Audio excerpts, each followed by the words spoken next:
Xin chào các bạn. Hôm nay mình lại đi thang tổ chinh Quế Lân nhé các bạn. Hôm nọ thì mình đi mình thấy một tổ nó có 3 con chim non rồi, nhưng mà mình chưa bắt. Hôm nay mình đi xem nếu mà nó lớn rồi thì mình sẽ bắt một con hai con gì đó mình nuôi nhé các bạn. Còn mình chừa lại một hai con cho chim mẹ nuôi nhé. Mời tất cả các bạn đi theo mình đi tới chỗ tổ chim rồi mình sẽ quay cho các bạn xem nhé. Với lại mình tìm được tổ chim nào thì mình sẽ quay cho các bạn xem luôn. Hôm nay thì mình đi 3 người các bạn ạ. Mình tiếp tục đi nhá. Có hai anh em kia thì đang lên chỗ kia lên.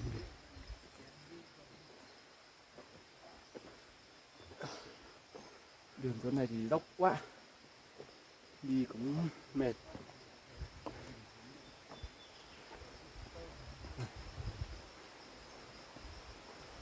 Mình đi nhé các bạn, rồi đi tí mình đi tới tổ chim thì mình sẽ quay cho các bạn xem.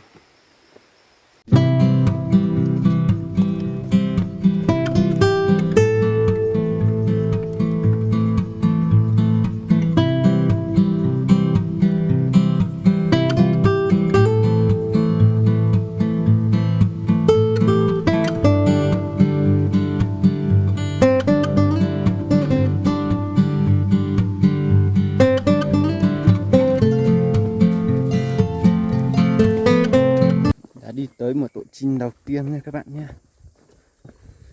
Tổ này hôm nọ là nó có 4 quả trứng. Bây giờ mình thăng lại xem là nó nở chưa nhé. Này.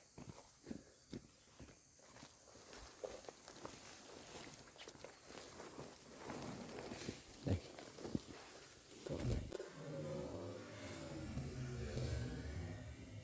Ui, mẹ vừa bay ra các bạn ạ. Vẫn chưa nợ. Nó vẫn chưa nợ nhé. Rồi đi. Tiếp tục đi. Mình đi tới tổ chim Quế Lân nha các bạn nhé.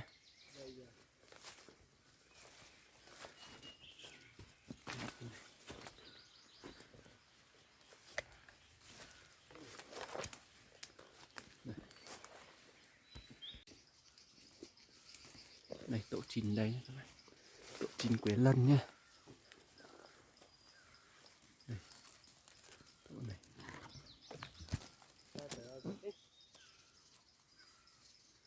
Ba con nhé các bạn.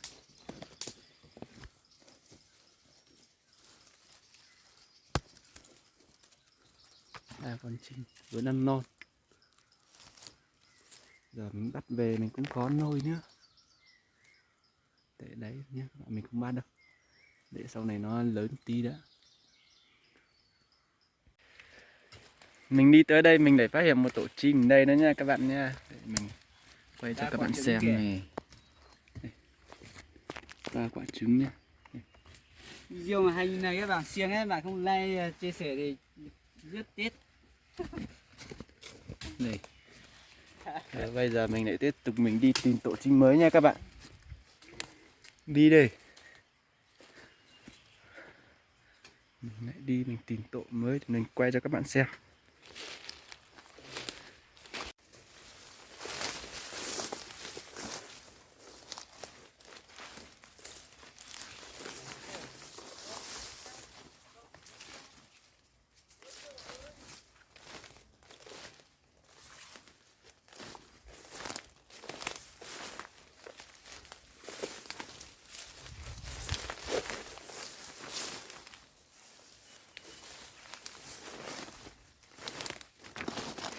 Mình không thấy có tổ chim nhỉ.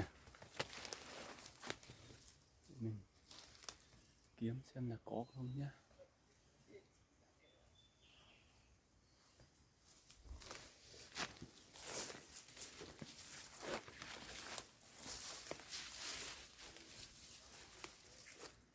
Số vách đá mình không thấy có tổ chim gì cả.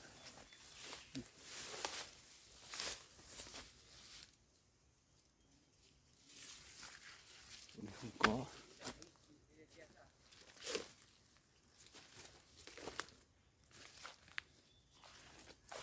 Mình đi tìm quanh quanh đây xem là có không.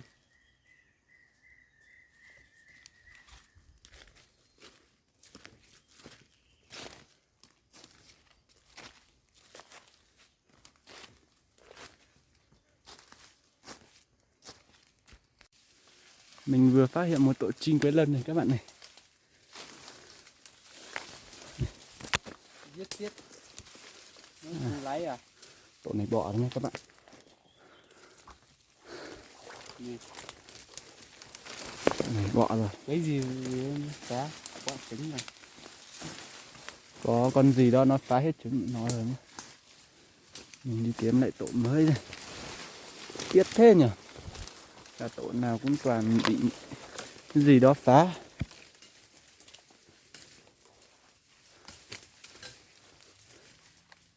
Mình lại đi tìm nha.